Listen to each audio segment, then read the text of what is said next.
So we're taking it back from where we left off last time, and I'm asking you, how you would write it, what kind of things you would want to write.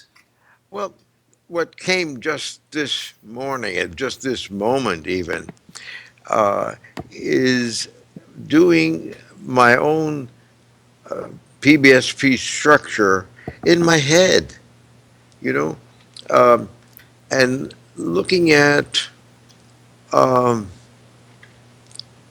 how I feel or what's coming up, and then thinking what history might have produced the distress of the moment, the overload of the moment. And I think that's coming up because these last half year and even less than that have been very stressful, Mm. extraordinarily stressful. Working, working, working. Some people say, "How in the world do you do all those days?" And Diane declining. Uh, and I've been finding there are times when I can do a structure, and I've done a couple recently in my mind that have had a profound effect. And I'm astonished that you can do it in your mind on your own, and it comes up. And it gave me. Is that okay? What I'm saying? Well, that's beautiful. Actually, let me put it in context as I understand it. Okay? So, Okay. in a way, at the moment of reflecting on the question of what sustains me, what comes to mind is, oh, I could do a PBSP structure. Yep. And in a way, the beauty of it is that, doing the PBSP structure right now would be a specific help for this project, Yep. but it's also, in a way, connecting to the work of a lifetime that That's has, true. so in a way, what I'm hearing you say is actually the work of my lifetime has been to understand myself, to understand human beings, including myself, in such a way that I can evolve the tools Yeah. so that in a moment like this one, I have access to this PBSP structure. Yeah. So, Yeah. I'm hearing it almost like the babushka saying that there is, like the small babushka doll of this moment, but Got there's other. also all the other babushka dolls of the stuff that you've done in your life to create that. Right. Right. That's interesting. You put it that way. That's very fine. But it opened up another spot in my head because the reason the process came about was because leaving dance and leaving, not so much that, leaving New York City and the goals of that resulted in 7 years of anxiety and panic and the most miserable years of my life. And I think what sustains me is to know that I could be that miserable for that long and not give up and have the world absolutely change, because at that time I felt like the world has no meaning. I'm just a zombie. Not that I stopped working. I never stopped teaching a day or stopped working. But the fact that it can change so radically after being so bad so long. Mm. So then it lets you hold on and not quit, Mm-hmm, you know, mm-hmm. and know that something absolutely unexpected can come. And as a matter of fact, because of all that misery that came up, in that middle of all that misery was parts of myself that had not come alive in the work that I had chosen, Yeah. so that there's something to learn out of the misery. I don't know how to put that any other way than at this moment. Yeah, yeah, no, but That, that's like like after you survive the misery, it comes as a help in a sense of remembering that since you survived it, you can survive a lot. that's one thing, but then there's something in the qualities of the misery that has the unborn self in it.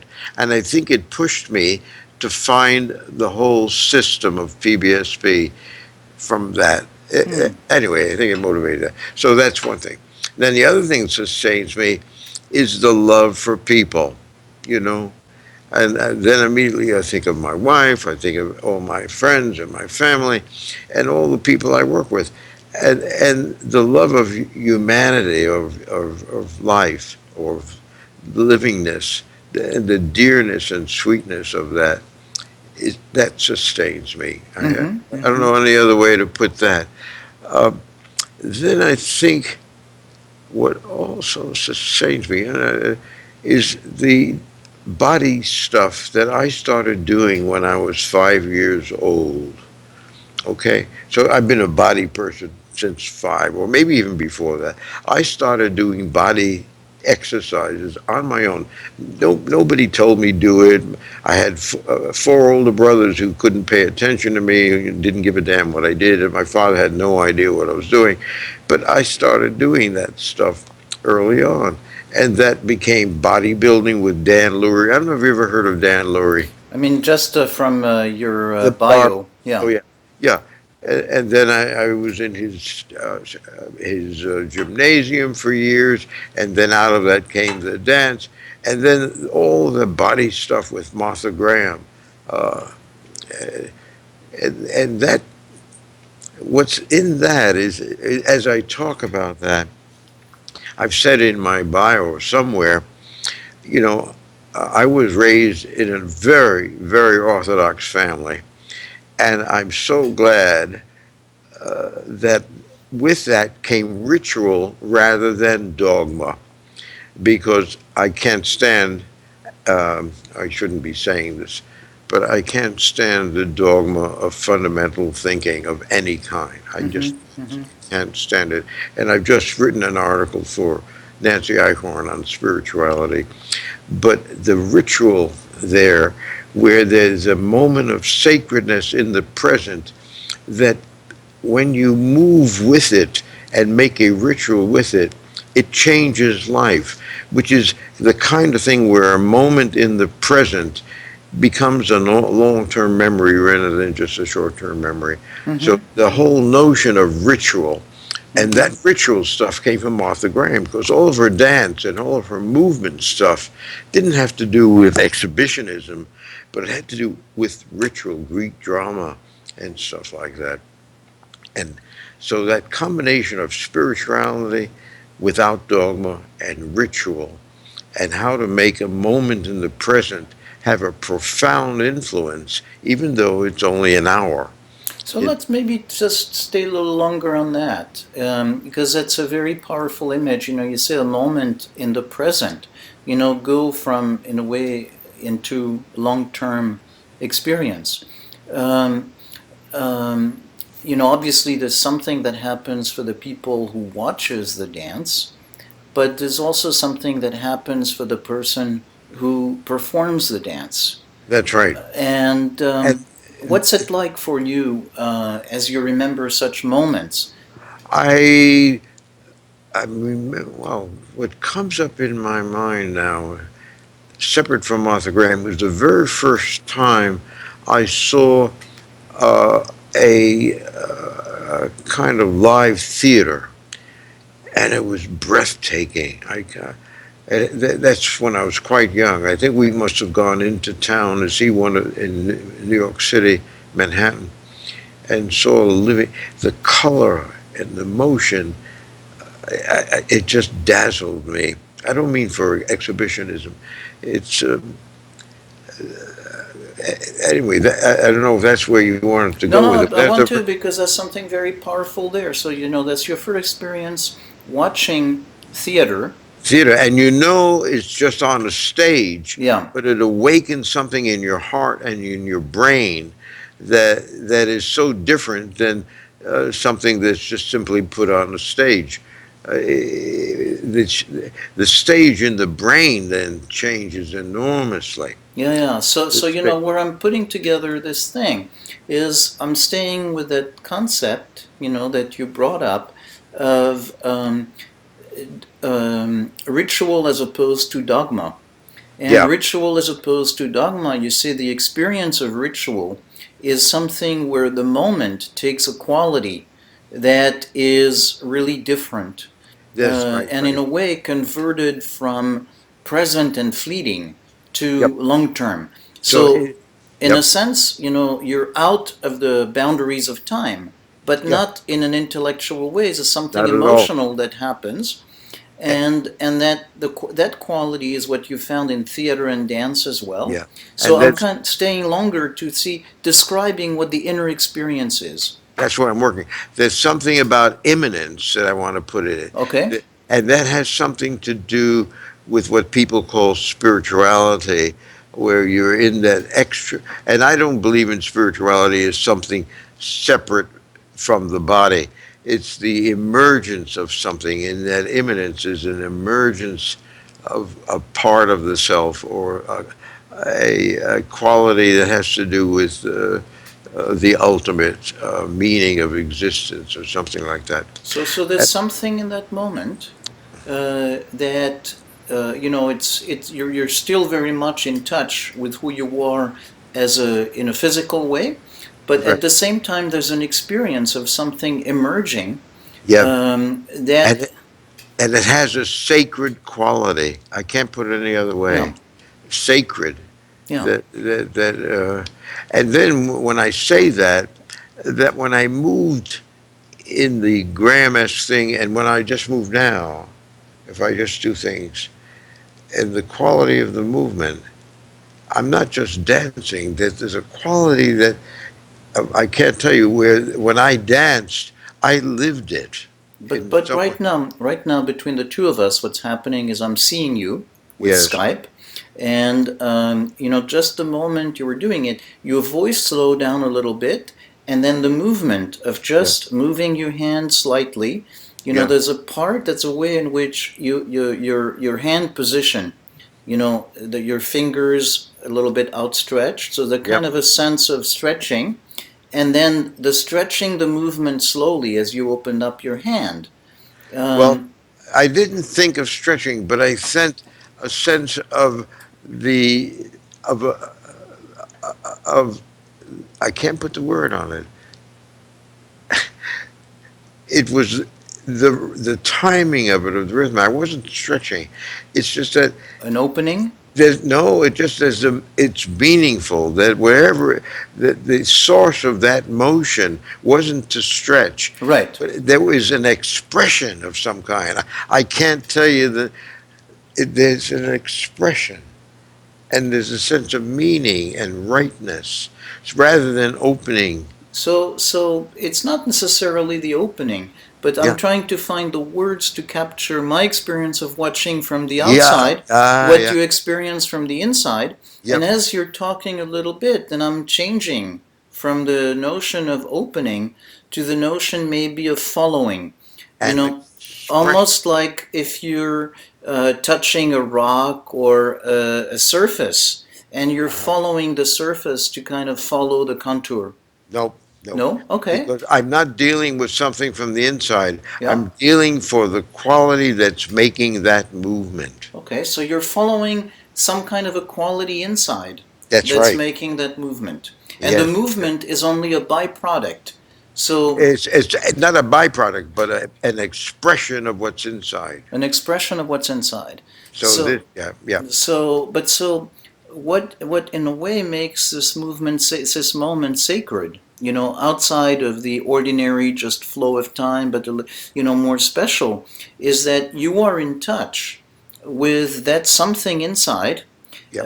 and as you're in touch with it and you're paying attention to it, you're listening to it and try to follow it with the movement No, of your arm. no, I'm just being it. I You're don't being try to it. follow. You're I don't being it. try to follow it at all. Yeah. I'm just being it, and I'm being it knowing I'm observing it and you are observing it.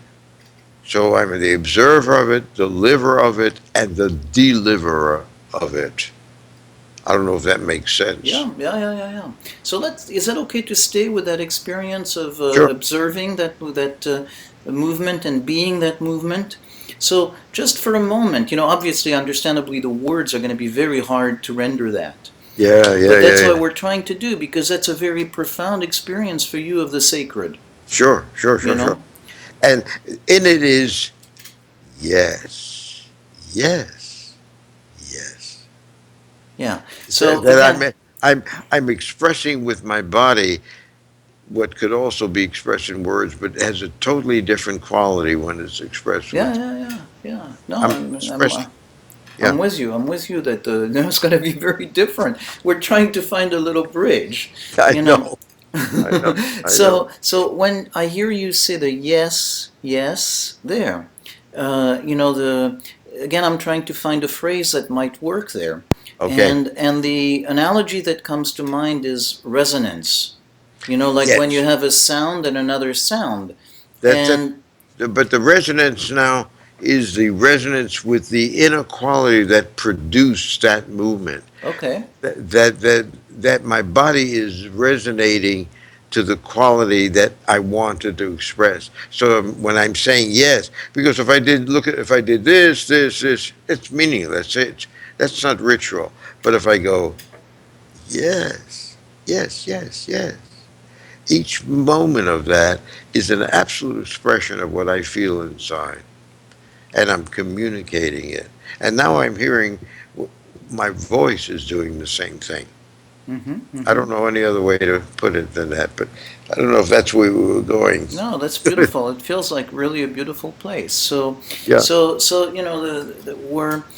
we're talking about then as that moment of, say, religious ritual without dogma, dance, theater, but I'm hearing it also as a way in which, say, I as a person can experience moments of feeling authentic and that sense of me resonating with myself. Is that kind of what you're talking Yes, about? but I never use the word authenticity. It just doesn't fit. But let me go on to Yeah, another yeah, go point, ahead.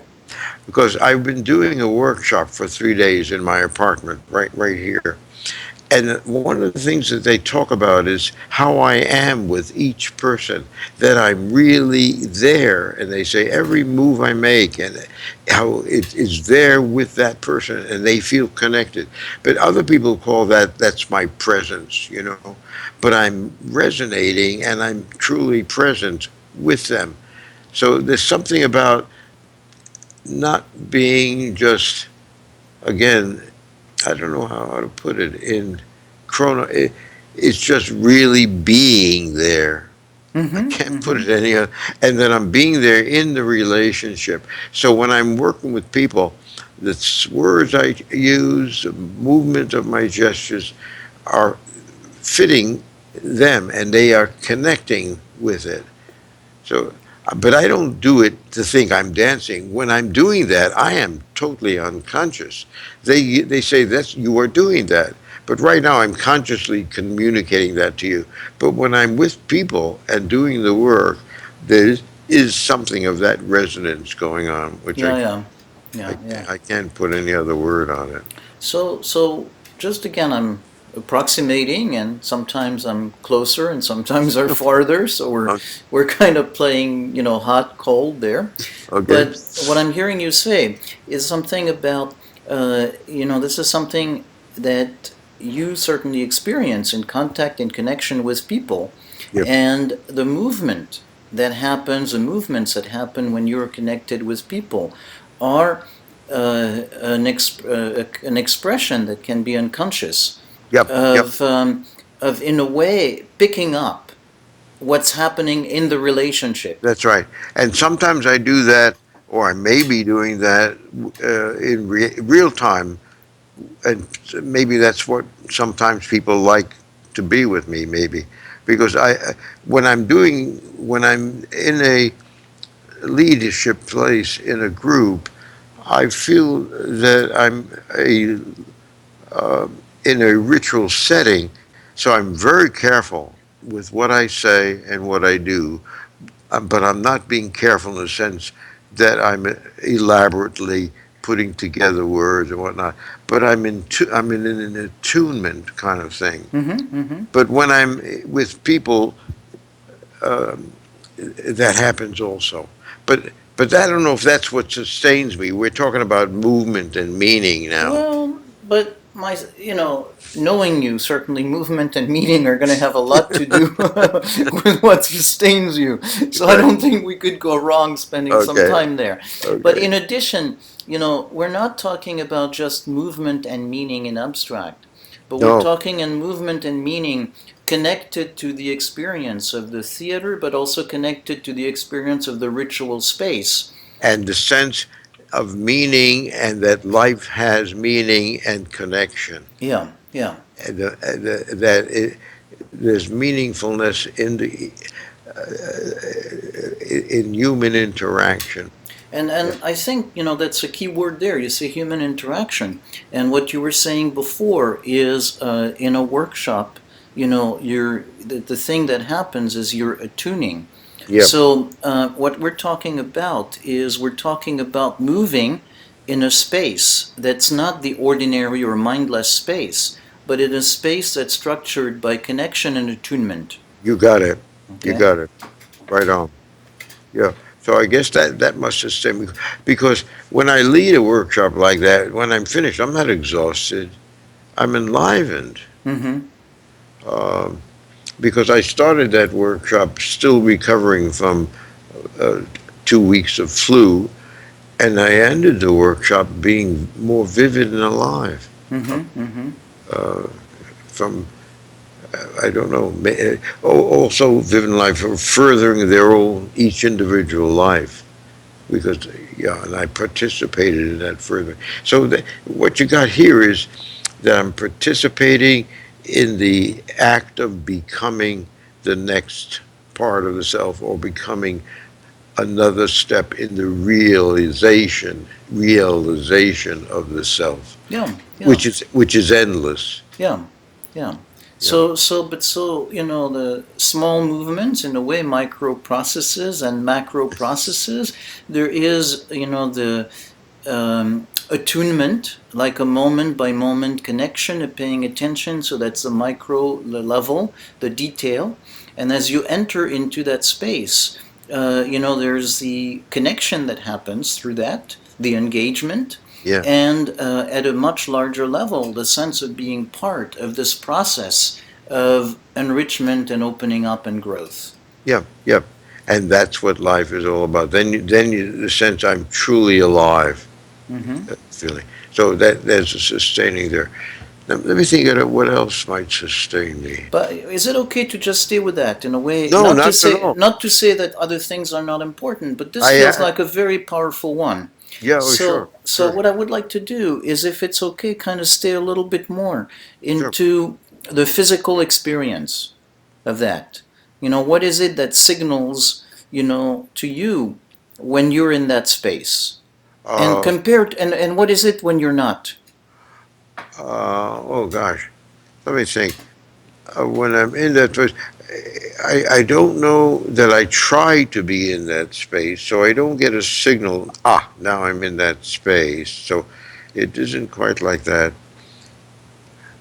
I think when you put it the way you put it, I think that there's been a part of me that's had, for one reason or other, a sense of the sacred from the beginning of time.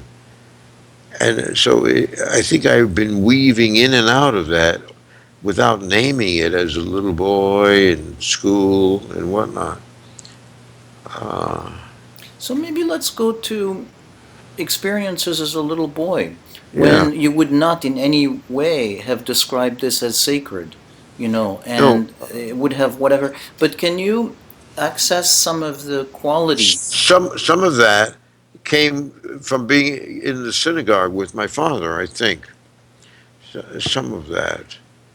Uh, and with the two things come to mind, I mentioned it before, that the moment in the Saturday, because every Friday and every Saturday, my father would, he had 6 children, and I was the littlest one, and he would take me to the synagogue with him. And that was the only relationship we had. He never spoke, never had any conversation really, but I'd be sitting, and then there's something sometimes about the tonality of the rabbinical singing, and that's the Sephardic sound, which is very different than the Ashkenazi sound. Because when I hear Ashkenazi uh, rituals, it turns me off, because to me, it's a mispronunciation of Hebrew sounds.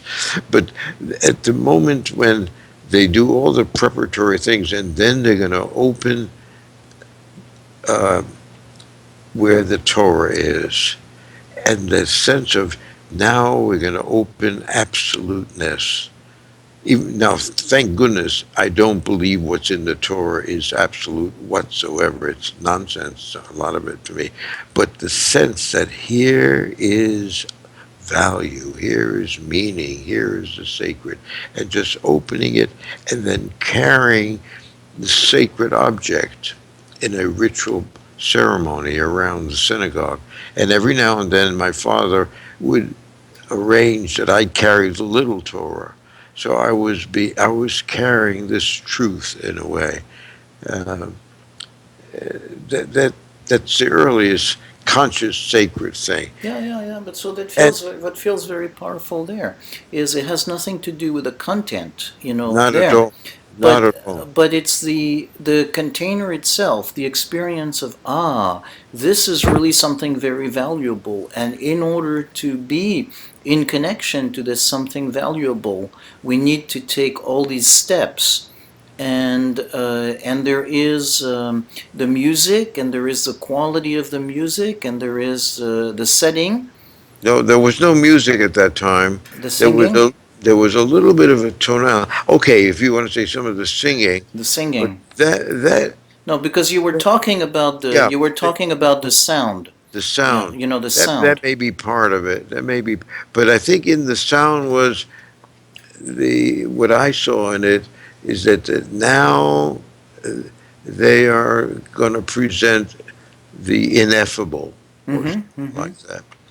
Uh, and that was dear.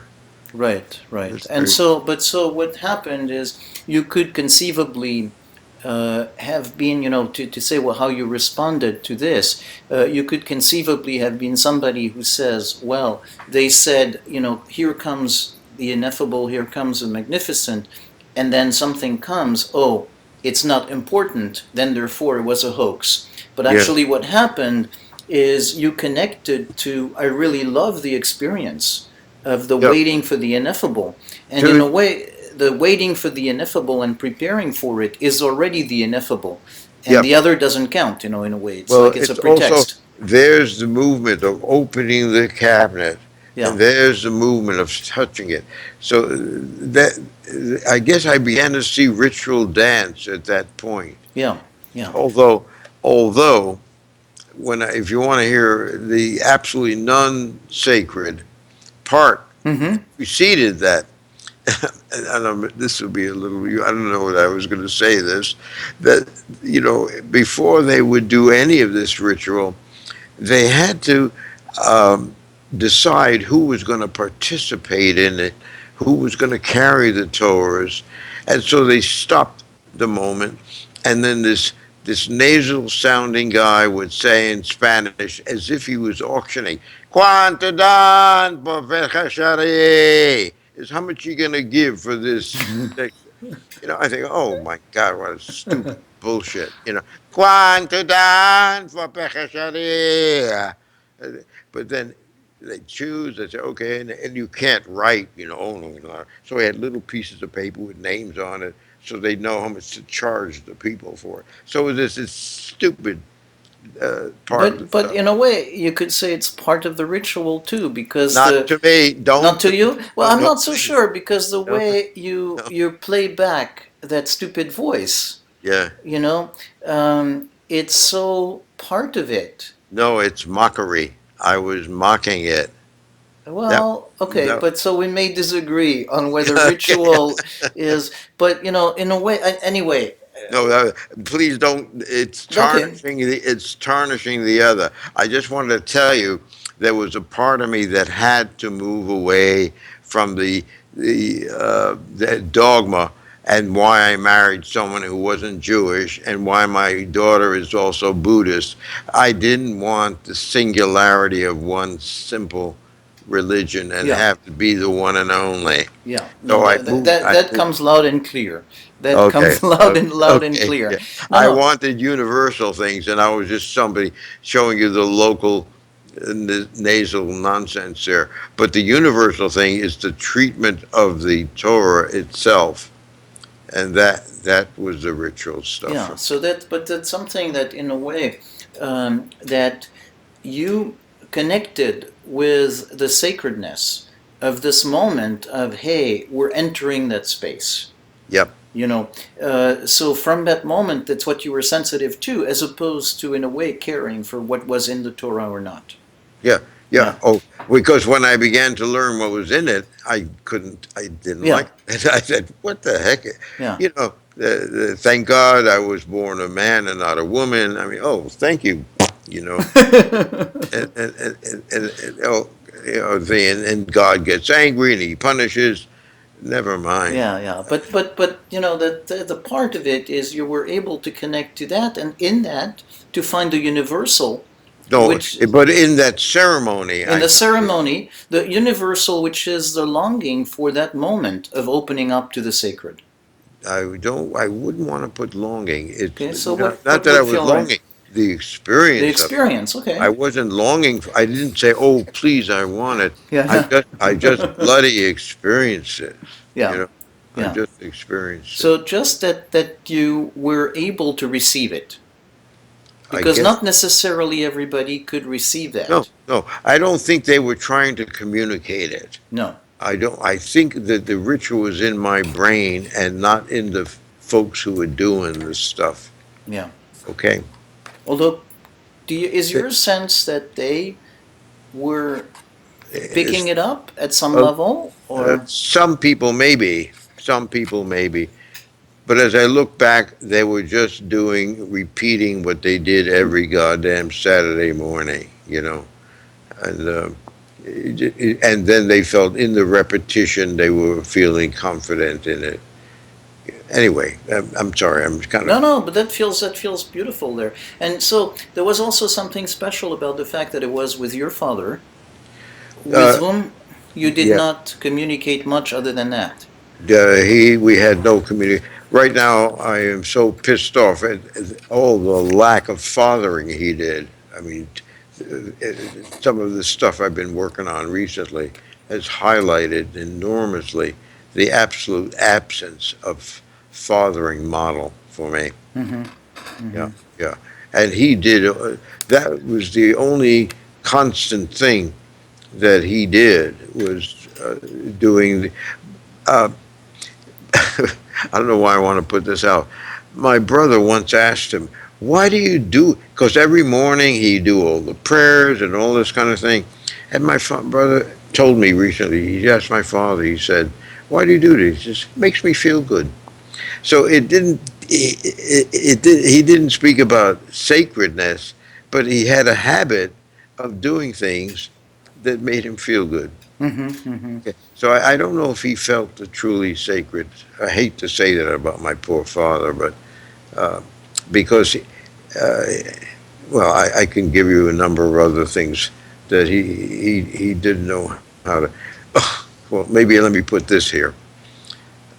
I don't know why I want to bring this up. We're bringing up all kinds of stuff here. God, one of the most horrifying moments in being in the synagogue with my father. One time, one of my brothers was present, and my father wanted him to participate. And when the guy said, "Come on to that," he wanted to have my brother do one of the things.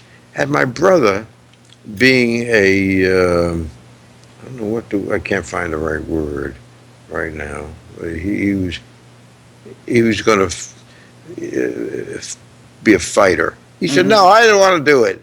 And they had a yelling fight right there in the synagogue at each other. And they had to suspend the whole process. And it was like, ugh, I could have like disappeared, Mm-hmm. you know. Uh, so I think my father just, he wanted to do the right thing. Not because I don't know if he felt the sacred, but he didn't want to get in trouble with God. He had a funny thing about having to follow orders. He never could be a leader in himself. And what comes up in this, I'm, I'm in psychoanalysis. What the hell am I doing here? My brother. told me he once went to work at the same place my father was working. And then he said to my father, he said, you know, the boss here is cheating on stuff, and I'm going to tell him what he's doing. And he says, if you do that, you get out of here. And he said, in a way, you don't jeopardize my livelihood. So he was going to be a quiet, accepting of bosshood, Mm-hmm, and, mm-hmm. and so he was accepting the bosshood of God and doing all the ritual. But I don't know if he did it from an individual place and feeling he was being sacred. He wasn't going to get in trouble with the boss. I'm Right. sorry, I'm putting No, no, it no, but like that's that. interesting. So that's a question of relationship. Yeah, So the relationship that your father had with God is essentially the respecting authority, exactly. and you're better off, doing what the boss says. Yeah, but, and if you don't, you're going to get me in trouble. Yeah, yeah. Yeah, yeah, And your own experience at that moment was actually of experiencing connection with God, quote unquote, yeah, because that's what is yeah. with the sacred. Yeah. And I don't know if I was thinking of God, but I had a sense of sacred, and I have that same sense of sacred when I would see Martha Graham movement, and just the way her body moved from an inner impulse, Mm-hmm. not from volitional. You ballet, you put your arms here, you do this, but every bit of the movement came from an inner state. And when we developed PBSP, we broke movement into three modalities. I think I spoke to you about that. Mm-hmm. Mm-hmm. It was reflexive, voluntary, and emotional. And the basic part of PBSP is to let what wants to come in out without modulation. And that's what Graham was doing. There was some modulation, but she was staying right with the inner quality of it rather than simply saying, I'm going to make a pretty movement looking good from the outside. It, Right. it rose out of an inner state. And Martha had that, and that absolutely drew me. So that sense of the movement that rises out of an inner state, and that's what you were describing earlier when That's we were it. talking about, and I started saying about opening or Yeah, following, exactly. and that's really like that sense of the movement that rises out of an inner state, and that Exactly. inner state that corresponds in a way to, at the deep level, being in connection with who you are and where you are and your relationship with other people and the universe. And And in relationship with the existence inside me, yeah, with the whole quality of existence. I can't put it any other way. yeah. But so where we're coming to is that sense of, the way you're connected, the way you feel, your relationship Yeah. with existence Yep. is, in the movement that arises spontaneously. And in relationship with it's like when I look at my wife, or I touch my wife, or I feel her touch, some connection with that quality comes in again. Yeah, And it could be not in movement, it could be just in seeing. And I can't describe it any other way. Yeah. yeah, yeah. But so something about, that maybe what is happening in the movement itself, where it's visible, but in seeing, there's a sense of perceiving the relationship. Yeah. And relationship is, in a way, something that happens or exists, takes Between place between. So there's something about, the implicit interaction. There's and some connected, and when you put connect it on connectedness, because connectedness. when I'm doing that movement, it's connected to my feeling inside. When I see my wife or people I love, there's a feeling of being connected to them just on the sight. Something happens in the heart where there's a connection going on without literally touching. Yeah, and so you notice how when we started, and you were at the beginning mentioning, things that sustain you, and, you were talking about the connection to your wife. You were talking about connection to people and for humanity, and Yeah, so now we're bringing this back together, with that notion of the sacred, yeah, and, that felt relationship. And even though it's not a movement, in yeah, a way it resonates with you in the way that a movement would. yeah. There's that interaction, that there's something, that connection. Yeah, and connection is the word, that we're all connected, and we're connected to everything that is. And when you say that, I'm looking around the room here, and I've got many plants Mm-hmm. around, and often I touch them and talk to them. So I feel connected to all that is sometimes. Mm-hmm. Uh, Mm-hmm. that matter, and that goes back to the thing I'm writing with, I've written for Nancy, that matter is divine, so that everything that is divine. So I don't think that divine stuff exists separate from matter. And Mm-hmm. Mm-hmm. there's living matter and so-called inert matter, but inert matter interacts with other so-called inert matter. So reactivity is already the beginning of aliveness, even Right. in material Right, things. right. So again, the word connection is something that's so often used that it could sound abstract and we can think of it as an idea. But Yeah. for you, the quality that touches you is that connection has almost a touching, feely quality to it. Is you No, can I always put it more a divine feeling. divine. But what I meant by it, because divine is one of these words, again, people can talk divine in an Yeah, you're right. immaterial way. Right, Okay? right, right, And so right. what I'm trying to check is that sense that for you, there is a sense of, even something that doesn't move, it's like seeing a movement, like connection, is the possibility of A, physically moving to B, even if they're not. Uh, Or what you're saying doesn't quite fit. okay, so let's stay with that. Let's change it to I the to how think it might fit. I don't know how to put it. Uh, anyway, I don't know if this is what sustains me, but to feel that everything is, in a sense, alive, that we're all part of a totality, not a fragmentation. So there is no, I mean, when I think about it, the world is also split into different dogmas, and there's terrorism and whatnot. But underneath all that, we're all connected. I don't know what I'm saying, but So let me try it. There's something about connected as opposed to split. yeah, So in a way, that the experience you say, even not just when you think or you look at your wife, but you look at the room you're in and you look at plants, and so the sense of connection is not just say I'm me and I'm so totally different from a plant, yeah, but something about there is a yeah. connection. There is some We're all part of the same stuff. yeah. We're all part of material. As a human being, I'm fortunate enough to be able to be conscious and to experience it. There may be a different level of experiencing it on a material level, maybe. Who knows? But I'm not saying that objects talk or think. I'm not Yeah, putting no, that. no. But there's something about a sense of being in the same Yep. something. We're part of a huge singularity, Mm-hmm. which Mm-hmm. is the cosmos itself. Yeah. Yeah, Yep. yeah, And there's a wonder in that. yeah. So let's maybe, as we're connecting a little bit to the wonder, Yeah. describe what the experience of the wonder is, what's happening physically, as you're. Well, when I say wonder, two things happen. One is a tone, and the other is the voice. Mm-hmm. It's ah, and ah is awe. The Yeah. sense of awe.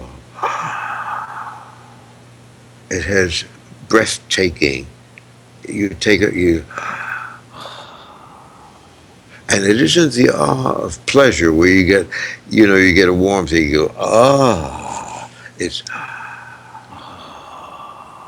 yeah, almost without a So, and wordless wonder.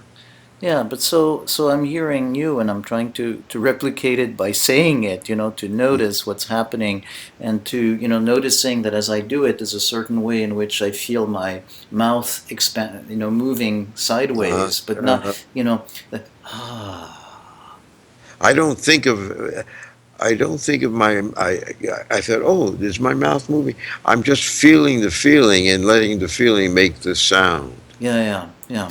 Yeah, I'm not trying to make. No, I'm not trying it. I'm just Okay, trying to no, re- to, I'm to just. No, describe what let me I'm. see. Let me see. Anyway, that's a sense of wonder. Well, isn't that funny when I put wonder?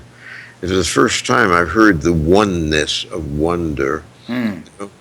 and now I'm hearing the one of it, that we are winners, that we are alive. So there's that wonder, we won, We but won. not by beating somebody, but we won the lottery. Yeah. And when I say that we did win the lottery because our sperm and our egg, that my father, that I was that combination. I'm a winner. Hmm. There's that wonder. I'm playing with the word. This is just Yeah, all. yeah, no, no, absolutely. I mean, look, you're here. It's a series of winners. People who could Yeah, have been eliminated at every stage of the way sure. for quite a few million years. So So, how lucky we are. yeah, yeah, How lucky. But then there's the awe of speechlessness that is so beyond comprehension, that the wonder of existence is beyond human capacity to embrace it. We just aren't that. The cosmos is so enormous and so complex. We can only be speechless in the face of it. yeah, yeah, yeah. Anyway, that's the oh. Oh, And I think that some of the chanting carries the Om, that, that infinite quality in that. In all kinds of Buddhist chanting or Indian chanting, it all carries that sense of wonder. Yeah. mm-hmm, mm-hmm, mm-hmm. I, Yeah. I didn't know we'd get to all this. What the heck are you doing? So I want to share with you a possible way. So not in the sense that in any way you should follow it, but to as a way to possibly react.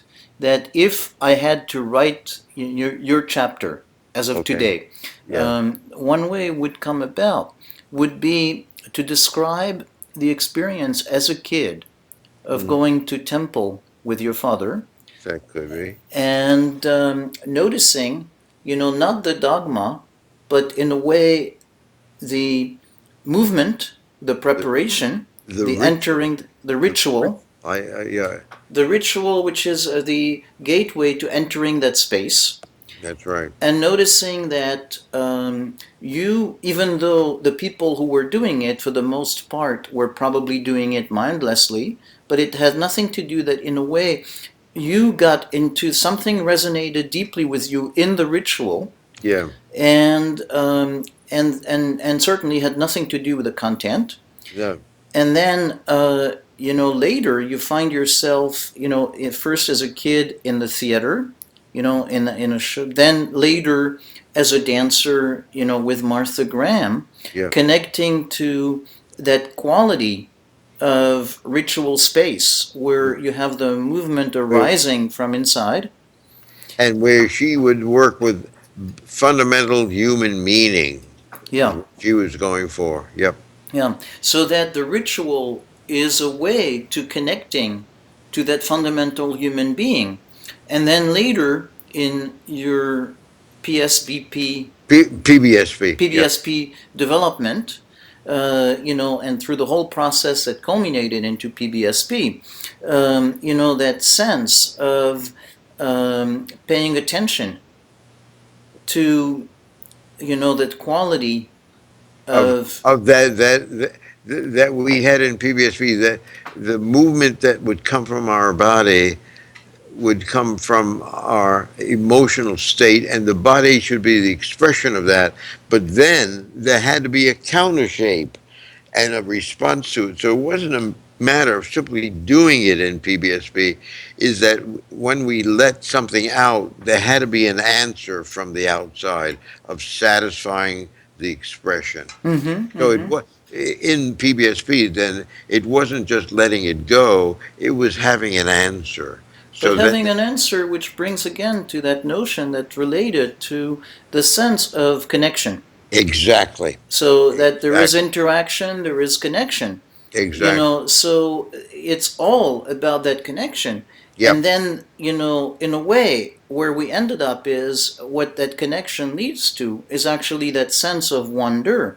And not only does it, the sense of being connected to ultimate reality. Yeah, yeah. Yep.